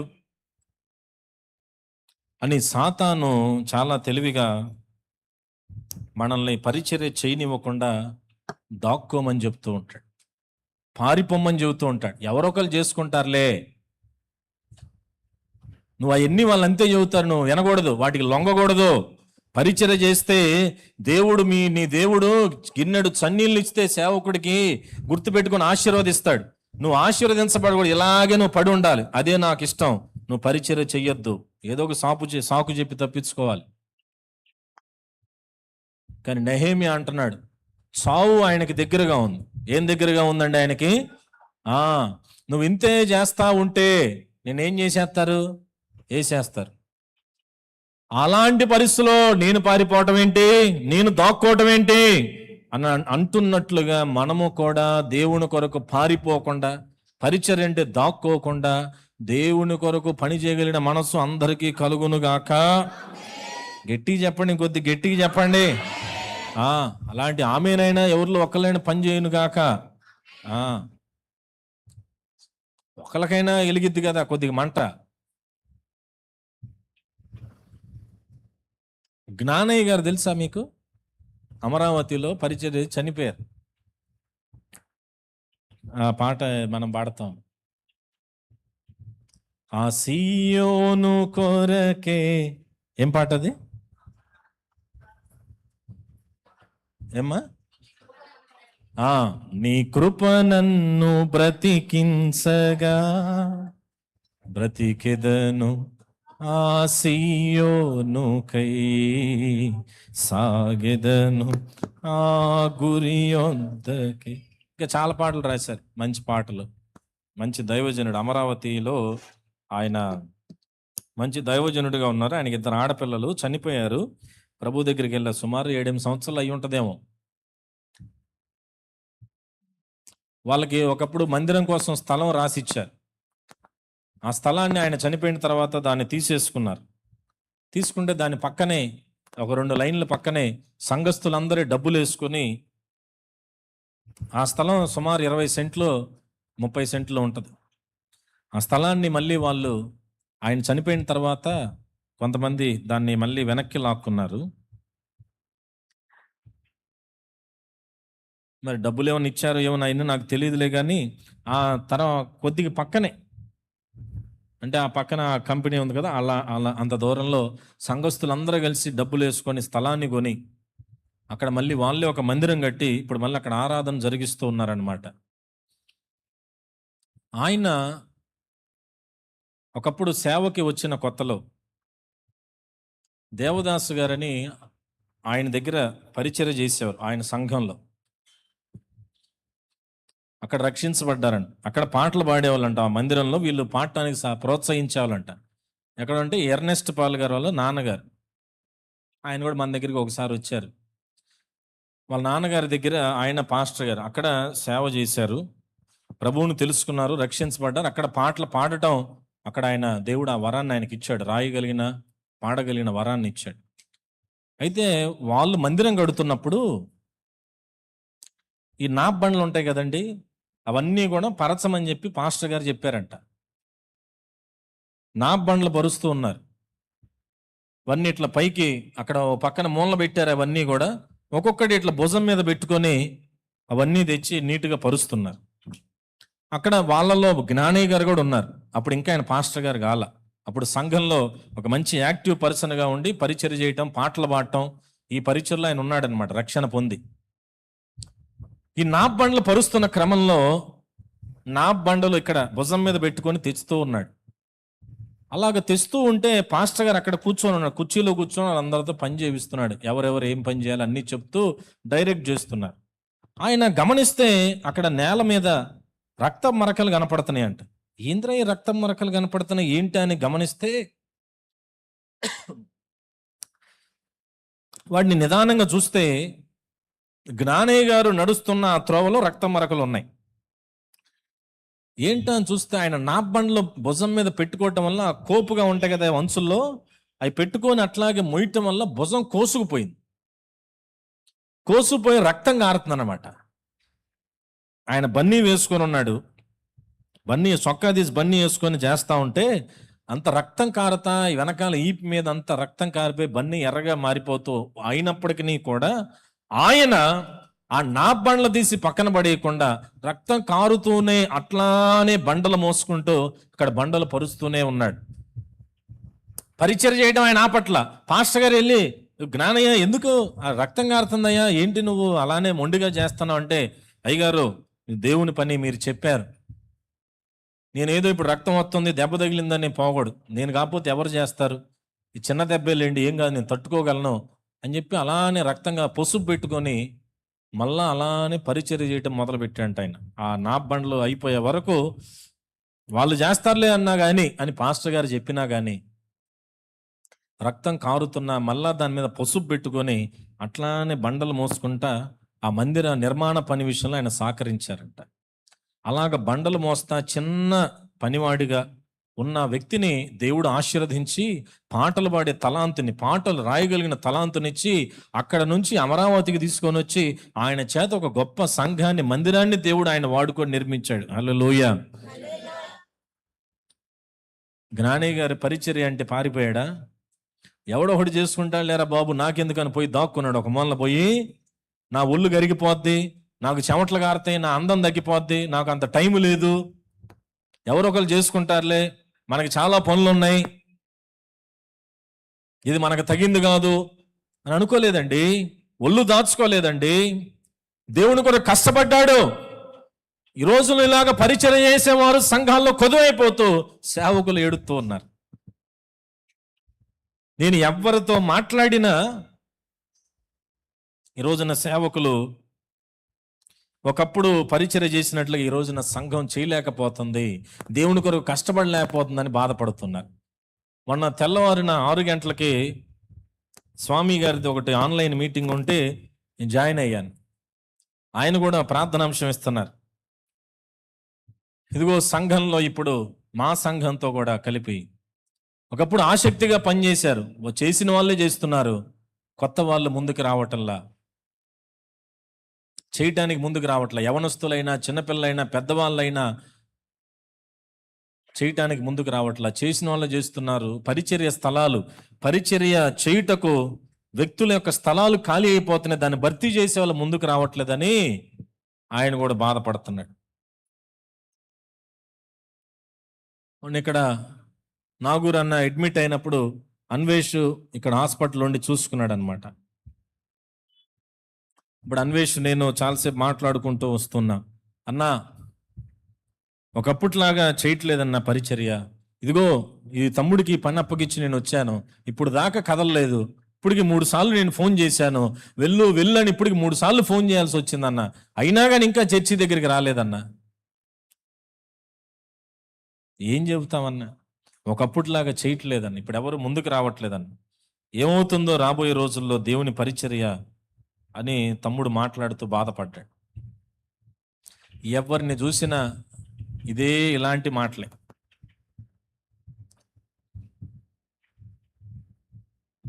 విజయనగరం వెళ్ళినప్పుడు అనిల్, సోను వాళ్ళతో పాటు నేను కూర్చున్న, వాళ్ళు మనం వస్తున్నారుగా, ఇంకో 3-4 రోజుల్లో వస్తారు, వాళ్ళు ఇదే మాట, వాళ్ళ భార్యలు వాళ్ళు కూడా ఇదే మాట, అన్నా ఒకప్పుడు మేము ఇలాగ పరిచర్య చేశాం, కానీ ఇప్పుడు వస్తున్న తరం వారు చేయట్లేదన్నా, చేయటానికి ఇష్టపడట్లేదు, అంత టైం కేటాయించడానికి ఇష్టపడట్లేదు, పరిచర్య చేసే వాళ్ళు తక్కువైపోతున్నారని. ఏడు పోయినా, ఏ దిక్కు పోయినా, ఏ పాస్టర్ని గదిలిచ్చినా కూడా అందరి బాధ ఒకటే.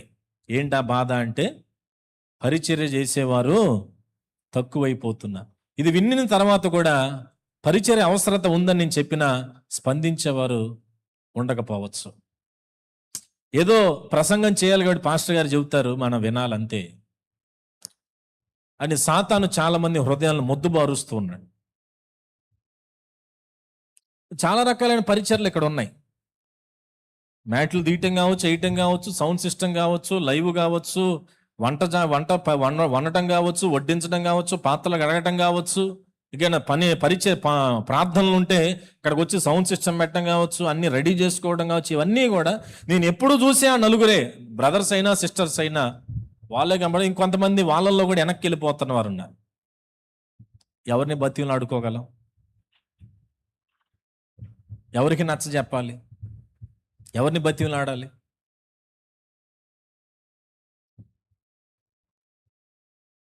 అడిగి ముందుకు వచ్చి చేసేవాళ్ళు కరువు అయిపోతున్నారు. పిలుస్తుంటే పని ఉందని చెప్పేవారు ఎక్కువైపోతున్నారు. మేము రాలేం అని చెప్పేవాళ్ళు ఎక్కువైపోతున్నారు. కానీ నెహెమ్యా అంటున్నాడు, నా వంటి వాడు, చెప్పండి ఏంటంట, గట్టిగా చెప్పండి, కొద్ది గట్టిగా చెప్పాలి. నా వంటి వాడు పారిపోవచ్చా? నా వంటి వాడు దాక్కోవచ్చా?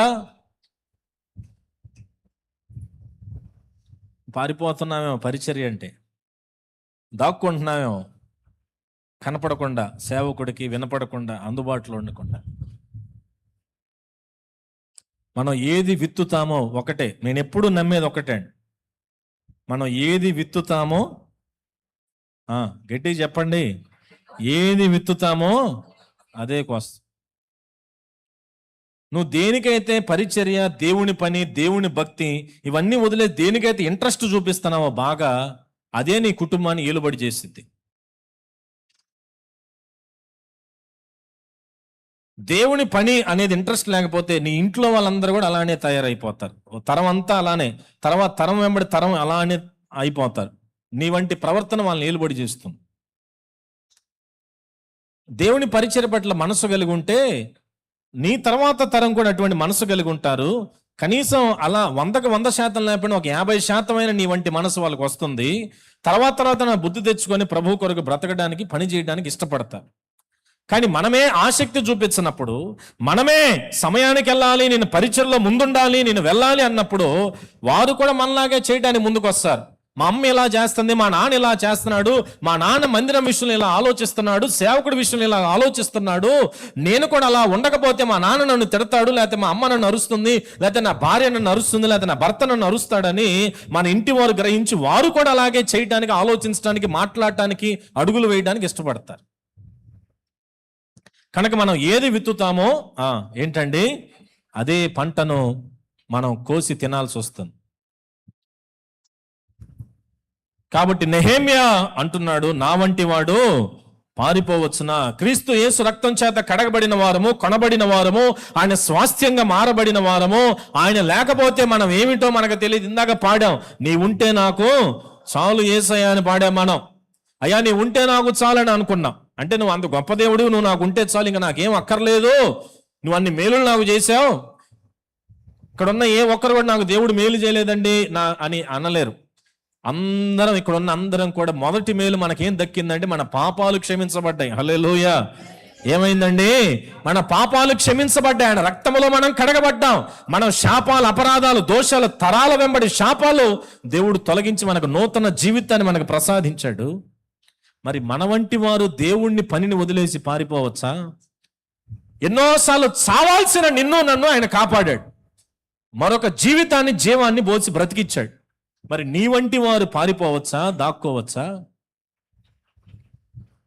అపాయాల్లో నుంచి ఉపాయాల్లోకి తీసుకొని వచ్చాడు, కరువుల్లో నుంచి సమృద్ధిలోనికి తీసుకొని వచ్చాడు, దిక్కులేని స్థితిలో నుంచి ధన్యులుగా మార్చాడు. మరి మనలాంటి వారు దాక్కోవచ్చా? అదే నెహెమ్యా అనేది. అందుకే నేను ఒక నాయకుడిగా కదిలి ముందుకు వచ్చానయ్యా, నా ఉద్యోగాన్ని విడిచిపెట్టి వచ్చాను, నా కోసం దేవుడు ఇంత చేశాడు, నా వాంటోడు దాక్కోవటం ఏంటి, పారిపోవటం ఏంటి, ఏదైతే అదేందో చూసుకుందాం అన్న నెహెమ్యా లాగా పౌరుషం కలిగి దేవుని కొరకు నిలబడుదుముగాక. ఆమేన్, హల్లెలూయా. యోసేపు పౌరుషం దేనికోసం అండి? ఉద్యోగం కోసమా? పోతిఫర్ స్థానంలో నిలబడటం కోసమా?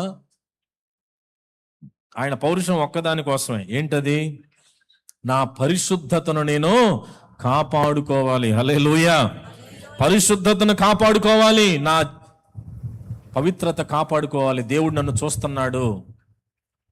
కనుక ఈ రోజుల్లో మనం కూడా ఆ రీతిగా, ఎవరు మనల్ని చూసినా చూడకపోయినా మనల్ని ఎవరు చూస్తున్నారండి? దేవుడు ఎప్పుడు మనల్ని గమనిస్తున్నాడు. కనుక నేను పరిశుద్ధతను కాపాడుకోవాలనే మనసు కలిగి మనం జీవించుదుముగాక. రెండవది, మనం ఎవరి గురించి ధ్యానం చేశాము? శద్రకు, మేషకు, అబేద్నగో. వాళ్ళ పౌరుషం దేని విషయంలో అంటే, దేవుణ్ణి ఆరాధించే విషయంలో. మమ్మల్ని చంపినా, కత్తి మా మీద పెట్టినా, అగ్నిగుండంలో మమ్మల్ని పారవేసినా మేము దేవుణ్ణి ఆరాధించటం, మొక్కటం మేము మానుకోం. కనుక మరి దేవుణ్ణి ఆరాధించే విషయంలో ముందున్నావా? కూడికలు, ప్రార్థించే విషయంలో, సహవాసం చేసే విషయంలో, ఆరాధన విషయంలో మనం ముందున్నామా లేదా? మన హృదయంలో దేవుడే ఉన్నాడు, ఇంకేదైనా విగ్రహం మనల్ని ఏలుబడి చేస్తుందేమో. దేవుని కంటే ఎక్కువ సమయం దేనికి గడుపుతామో అదే మన జీవితంలో విగ్రహంగా ఉండొచ్చు. కనుక నీ పని నీకు విగ్రహంలాగా ఉందేమో, డబ్బు విగ్రహంలాగా ఉందేమో, చదువు ఒక విగ్రహంలాగా ఉందేమో, మన జ్ఞానము, సుఖము, అందం, ఐశ్వర్యం ఇవి విగ్రహాల్లాగా ఉన్నాయేమో. ఏమనుంటే అవన్నీ వేళ్లతో సహా దేవుడు పడగొట్టి పెకిలించునుగాక. ఆమేన్, హల్లెలూయా. మన హృదయంలో, హృదయ సింహాసనంలో ఉండాల్సింది ఒకే ఒక్కరు, ఆయనే మన ప్రభు అయిన యేసయ్య. ఆయన్ని మనం ఆరాధించాలి. పరలోకంలో చేసే పరిచర్య ఒకటే. ఏంటా పరిచర్య? ఆరాధన. ఆయన మొక్కటం, ఆయన సేవించడం, ఆయన స్తుతించడం, ఇవే, ఇంకేం ఉండవు. ఇక నువ్వు ఏ చేసినా భూమి మీదే చేయాలా. భూమి మీద ఉన్నప్పుడే మిగతా పరిచర్యలు చేయాలి. పరలోకంలో ఉండేది ఆరాధనే, అది భూమి మీదే నేర్చుకోవాలి. ఆరాధనే మన జీవితానికి సాతానుని వెళ్ళగొట్టే ఒక ఆయుధం. కాబట్టి స్తుతించడం నేర్చుకోండి, దేవుణ్ణి ఆరాధించడం నేర్చుకోవాలి. ఆరాధన విషయంలో శద్రకు, మేషకు, అబేద్నెగో లాగా పౌరుషం కలిగి మనం ఉండాలి. మేము దేవుణ్ణే ఆరాధిస్తాం. మూడోది ఏమనుకున్నాం మనం? మూడోది ఏమనుకున్నాం? పోయిందా? మూడోది ఏమనుకున్నామమ్మా? పోయింది. ఎవరికి పౌరుషం ఉంది? మూడో వ్యక్తి ఎవరు? నెహెమ్యా. ఆయనకి దేని విషయంలో పౌరుషం ఉందండి? పని విషయం పారిపోవాలనా? దాక్కోవాలనా? పని విషయంలో నా వంటి వాడు పారిపోవడం ఏంటి? అది పౌరుషంతో మాట్లాడుతున్నాడు అక్కడ. కనుక అలాగా నెహెమ్యా లాగా పరిచర్య విషయంలో పౌరుషం కలిగి పరిచర్య చేయుదుముగాక. పరిచర్య అంటే పారిపోకూడదు, పరిచర్య అంటే దాక్కోకూడదు. ఏంటండి? ఈ రెండు గుర్తుపెట్టుకోవాలి. పరిచర్య అంటే ఏంది చిన్నగా చెబుతున్నారు?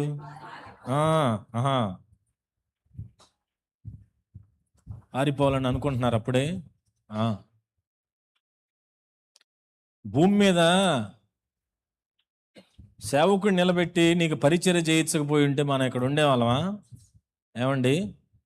సేవకుడిని నిలబెట్టుకొని ఇక్కడ వాడుకొని నీకు ప్రార్థనా పరిచర్య, ఆదరించే పరిచర్య, ధైర్యపరిచే పరిచర్య, వాక్య పరిచర్య చేయకపోతే నువ్వు ఇక్కడ ఉండేవాడివా? ఇక్కడ ఉండేదాన్ని నేనైనా నువ్వైనా? చెప్పరేందండి? ఉండేవాళ్ళ?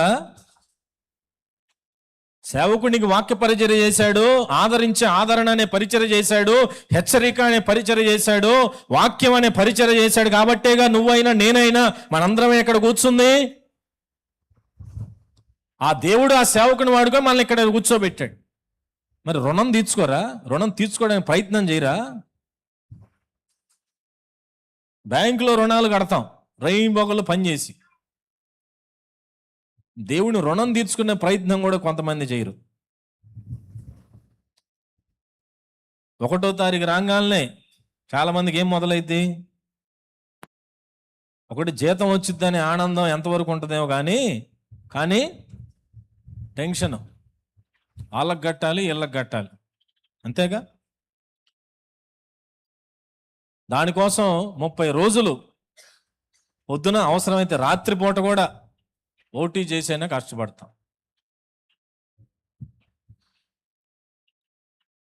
అలాగా ఆత్రంగా, అలాగా పరిగెత్తుకుంటూ నెహెమ్యాలాగా దేవుని కొరకు పౌరుషం కలిగి ఆయన రక్షించి మనల్ని కాపాడి భద్రపరిచి పోషించి ఆశీర్వాదాలు ఇస్తూ ఐశ్వర్యాన్ని ఇస్తూ ఆరోగ్యాన్ని ఇస్తూ భూమి మీద సజీవులుగా నిలబెడుతున్నందుకు ఆయన రుణాన్ని తీర్చుకోవడానికి కోసం మన స్వార్థ పరిచర్య చేయాలా, మరియు ప్రార్థనా పరిచర్య చేయాలా, పాటల పరిచర్య చేయాలి, తోటివాన్ని ఆదరించే పరిచర్య చేయాలా, హెచ్చరించే పరిచర్య చేయాలా, సంఘంలో రకరకాలైన పరిచర్యల పాలు పంపులు పొందాలి. ఇవి రుణం తీర్చుకునే కార్యక్రమాలు. రుణం తీరదు, కానీ తీర్చుకోవడానికి కనీసం ఒక ప్రయత్నమైనా నువ్వు నేను భూమి మీద బ్రతికినంత కాలం ఏం చేయాలి? పరిచర్య వాళ్ళ మేలులు పొందటం కాదు, దానికి రుణం కూడా కడతా ఉండాలి. కాబట్టి నెహెమ్యా పరిచర్య విషయమైన రోషం, శద్రకు మేషకు ఆరాధన విషయంలో వారికి ఏముంది? రోషం, పౌరుషం. అట్లానే ఫస్ట్ ఎవరు అసలు ఎంతకి? యేసయ్య. యోసేపు ఏ విషయంలో పౌరుషం, రోషం? అయ్యగారికి వాళ్ళు నన్ను తిట్టారు అని కాదు, నేను దేవుని కొరకు పరిశుద్ధతను కాపాడుకోవాలని. వీరి ముగ్గురు వలె మనం కూడా పరిశుద్ధతను కాపాడుకుంటూ దేవుణ్ణి ఆరాధిస్తూ పరిచర్యలో పరుగులెత్తుతూ ప్రభువు కొరకు నిలబడగలిగిన పౌరుషాన్ని దేవుడు మనకి దయచేయునుగాక. ఆమేన్. హల్లెలూయా, హల్లెలూయా. కానుకలు పట్టండి, పాంప్లెట్లు వంచండి.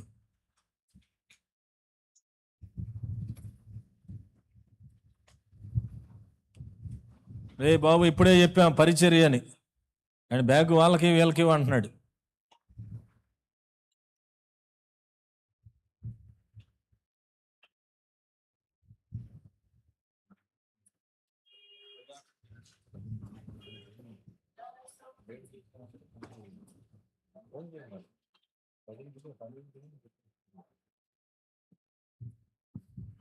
హల్లెలూయా. పాంప్లెట్లు ఇస్తున్నారా బాబు? పెద్దవాళ్ళు మీ దగ్గర పెట్టుకొని ప్రార్థన చేసుకోండి. అట్లానే మీ దగ్గర, మీ ఇంటి దగ్గర ఉండే చిన్న పిల్లలకు ఆ పాంప్లెట్ ఇచ్చి వాళ్ళని ఆహ్వానించండి. స్వీట్స్ కూడా ఉన్నాయి, వాటి కవర్లు ఉంటాయి, అవి కూడా పంచండి, లోపల పంచేసి. అనురాధ గారు పంపించారు ఏరి స్వీట్స్. వాళ్ళ అమ్మాయి విషయంలో దేవుడు చేసిన మేలులను బట్టి, వివాహ విషయంలో కానీ, వారి కుటుంబ జీవితం విషయంలో కానీ, మరి దాంపత్య విషయంలో మరి చేసిన మేలులను బట్టి అనురాధ గారు స్వీట్స్ వారు పంపించారు. అట్లానే విజయ్ అక్క వాళ్ళు మరి జ్యూస్,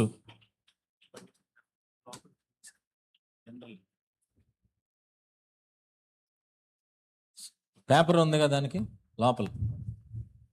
పిల్లలు ఎవరు ఇప్పుడు తినకూడదు, ఇంటికి పోయిన తర్వాత తినాలి. ఎవరైనా తింటుంటే పక్కన లాక్కొని నాకు ఇచ్చేయండి. అది ఎందుకు ఇక్కడే పంచుతున్నా అంటే జ్యూస్ ఆన్ ది వే అంట, జ్యూస్ దారిలో ఉన్నాయి. వచ్చినాయా? ఓకే. కిషోర్ పరిగెత్తుతాయి వాళ్ళు, జ్యూస్ వచ్చినాయి అంట. ఇంకో బాక్స్ లేదయ్యా?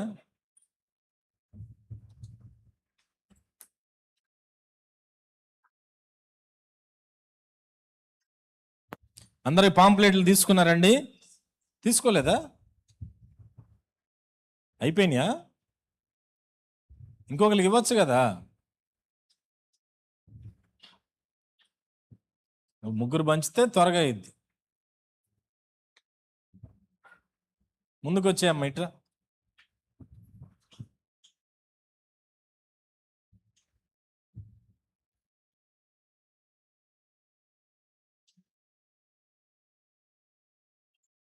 స్పీడ్గా ఇచ్చేయాల.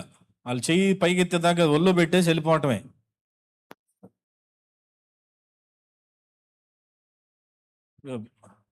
చరణ్ నువ్వు ఇటువైపు ఇచ్చేసి అక్కటిస్తుంది.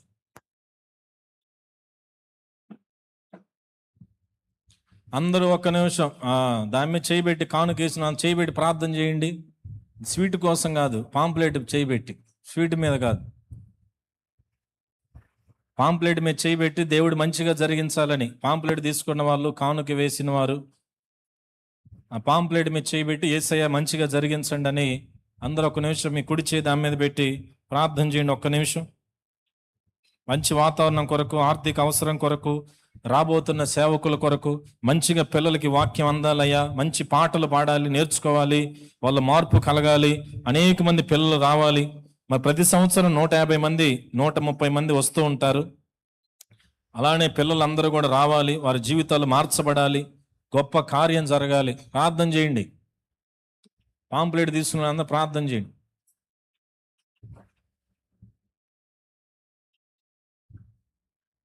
మీరు చదువుతున్నారు, ప్రార్థన చేయండి.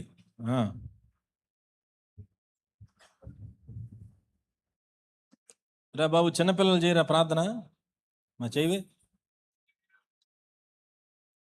తలదించేసి కింద చూస్తున్నాడు. అందరికి ఇవ్వండి, చిన్నపిల్లలు కూడా ఇవ్వండి పాంప్లెట్స్.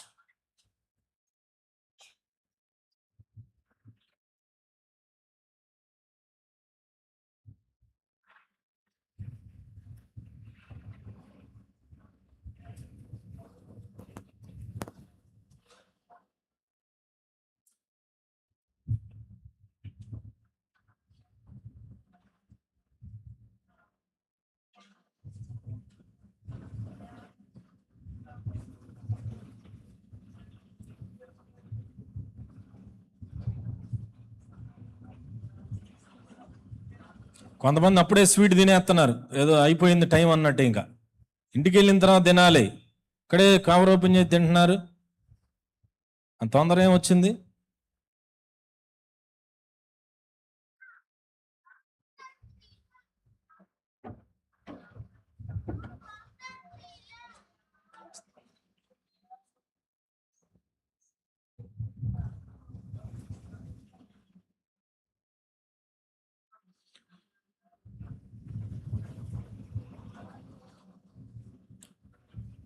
పరిశుద్ధుడా, ప్రేమ నమ్మకం కలిగిన మా తండ్రి, జీవము కలిగిన మా యేసయ్య, మీకు వేలాది వందనాలు, స్తోత్రాలు, స్తుతులు చెల్లిస్తూ ఉన్నాం ప్రభా. ఈ ఏప్రిల్ మాసంలో మరి చివరి ఆదివారపు ఆరాధనలు మేము కలుసుకోవటానికి, సహవాసం చేయటానికి, నీ మాటలు వినడానికి మాకు ఇచ్చిన కృపను బట్టి నీకు వందనాలు చెల్లిస్తూ ఉన్నాం దేవా. ఆత్మీయ పౌరుషం కలిగి, లోకం విషయంలో మేము చాలా పౌరుషం కలిగి ఉంటాం. మీసాలు తిప్పుతాము, నడుం బిగిస్తాము, మాట్లాడతాము, పోట్లాడతాం. కానీ అవన్నీ అవసరం లేదు. అలాంటి పౌరుషం చావాలి. లోకంలో క్రీస్తు ప్రేమతో క్షమించటం, సహనం కలిగి ఉంటాం అని మీరు అన్నారు. కానీ ఆధ్యాత్మిక పౌరుషం కలిగి మీరు ఉండండి. ఆత్మీయ జీవితంలో పౌరుషం కలిగి ఉండండి అని యోసేపుడు మాకు చూపించారు. పరిశుద్ధతను కాపాడుకునే విషయంలో పౌరుషంగా ఉండవు. ఎవరు నిన్ను చూసినా చూడకపోయినా, ఎవరు ప్రశ్నించినా ప్రశ్నించకపోయినా, పరిశుద్ధతను కాపాడుకున్నటకు యోసేపులే పౌరుషంగా ఉండమని మాకు నేర్పించారు ప్రభా. మాలోని అపవిత్రత తొలగించి పరిశుద్ధతను కాపాడుకునే యోసేపులాగా మమ్మల్ని మార్చండి ప్రభువా. అలానే మా హృదయంలో ఎల్లప్పుడూ నిన్ను ఉంచుకొని, నిన్ను ఆరాధించే విషయంలో కూడా పౌరుషం కలిగి మేము జీవించటకు సహాయం చేయండి. వీటిని మా హృదయంలో పెట్టుకొని కొలిచే వారంగా కాకుండా, నిన్ను మాత్రమే నమ్మగలిగిన మనస్సు, నిన్ను మాత్రమే ఆరాధించగలిగిన మనస్సు, నీకు మాత్రమే ప్రాముఖ్యత ఇచ్చి నిన్ను పైకెత్తగలిగిన కృపను, మనస్సును మాకు అనుగ్రహించండి. నెహెమ్యా వలె ఇది దేవుని పని, నేను పారిపోవచ్చా, నేను వెళ్ళి దాక్కోవచ్చా, నెహెమ్యా పౌరుషముతో మాట్లాడినట్లుగా అయ్యా మేము కూడా అటువంటి దేవుని పరిచర్య అంటే పౌరుషముతో పరుగెత్తుకుంటున్నాయన పని చేయగలిగిన మనసు మాకు ఇవ్వండి అయ్యా. మనకెందుకు లేని పారిపోయే మనసు, దాక్కునే మనసు మాకు దూరమవునుగాక నాయన. మా స్థాయి ఇది కాదు అనేటువంటి వాక్య విరుద్ధమైన మనసు ప్రతి ఒక్కరికి దూరమవునుగాక నాయన. క్రీస్తులు మనందరం ఒక్కడే. ఆయన నాకు ఎంతో మేలు చేశాడు, ఆయన నా జీవితాన్ని బాగు చేశాడు, మరి నా వంటి వారు పారిపోవచ్చా అని నడుము బిగించి అయ్యా అనేక రకములైన సంఘముల్లో పరిచర్యలు మేము చేయుటకు ప్రతి ఒక్కరు ముందుకు పరిచర్యను తప్పించుకొని, నన్ను వారు అభినందించలేదు, నాకు వారు చేయలేదు, నాకు ఇది చేయలేదని సాకులు చెప్పి తప్పించుకునే వారంగా కాకుండా,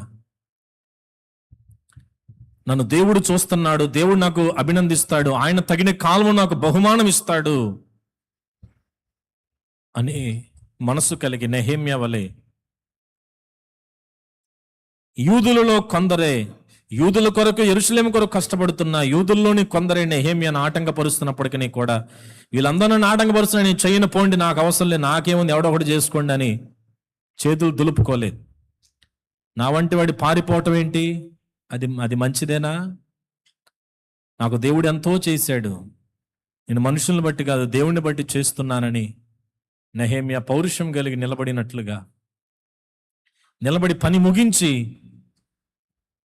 నిన్ను మహింపరిచిన నెహెమ్యాల వలె మేమందరము కూడా ఉండుదుము గాక నా ప్రభువా.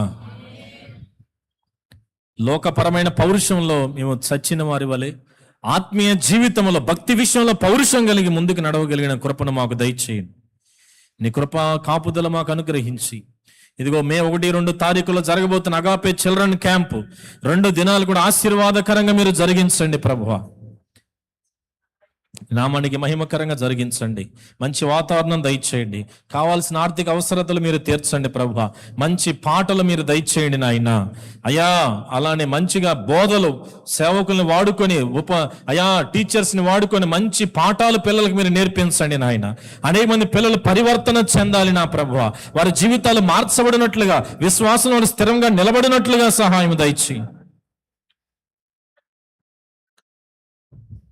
తండ్రి నీ కృప తోడుగా ఉంచి, అలానే 28వ తారీఖు రేపు ఎల్లుండి మంగళవారం జరగబోతున్న ఉపవాస ప్రార్థన కూడా అయ్యా నీ సేవకుల్ని వాడుకొని ఆ దినం కూడా 28వ తారీఖు కూడా దీవెనకరంగా మీరు జరిగించమని మా ప్రియుడు రక్షకుడైన యేసయ్య నామములో ప్రార్థించి పొంది స్తుతిస్తున్నాం మా ప్రియ పరలోకపు తండ్రి, ఆమేన్. మన తండ్రి అయిన దేవుని ప్రేమ, కుమారుడైన క్రీస్తు యేసు వారి కృప, పరిశుద్ధాత్మ దేవుని సన్నిధి సహవాసం మనకు తోడయుండి పరిశుద్ధతలో పౌరుషం కలిగిన వారిగా, ఆరాధించే విషయంలో పౌరుషము కలిగి, రోషము కలిగి ప్రభువుని ఆరాధించే వారిగా, పరిచర్య విషయంలో నెహెమ్యా వలె పౌరుషం కలిగి పరిగెత్తుతూ ఆయన పరిచర్య అంత్య దినాల్లో చేసేవారంగా అలాగ ఉండుటకు ప్రభు మనందరికీ తోడయుండి తన కృపలో వర్ధిల్లింప చేయును గాక. ఆమేన్. హల్లెలూయా, హల్లెలూయా. ఇట్టి కృపతో దేవుడు నిన్ను నన్ను మనందరిని నింపుతున్నందుకు స్తోత్రాలు చెల్లిద్దాం. స్తోత్రం, స్తోత్రం, స్తోత్రం. ఆధ్యాత్మిక పౌరుషముతో దేవుడు ప్రతి ఒక్కరిని నింపుతున్నందుకు స్తోత్రాలు చెల్లిద్దాం. స్తోత్రం, స్తోత్రం, స్తోత్రం, స్తోత్రం, స్తోత్రం. కూడి వచ్చిన మనల్ని, మన కుటుంబాలను దేవుడు తన కృప మహదైశ్వర్యంతో నింపి నడిపిస్తున్నందుకు స్తోత్రాలు చెల్లిద్దాం. స్తోత్రం, స్తోత్రం, స్తోత్రం. మరి దైవజనులకు, ఆత్మ నాయకులకు దేవుడు మంచి ఆరోగ్యం ఇచ్చి తన శక్తి బలమునిస్తున్నందుకు స్తోత్రాలు చెల్లిద్దాం. స్తోత్రం, స్తోత్రం, స్తోత్రం. మన గ్రామాన్ని, మన దేశాన్ని దేవుడు దీవిస్తున్నందుకు స్తోత్రాలు చెల్లిద్దాం. హల్లెలూయా, హల్లెలూయా, హల్లెలూయా.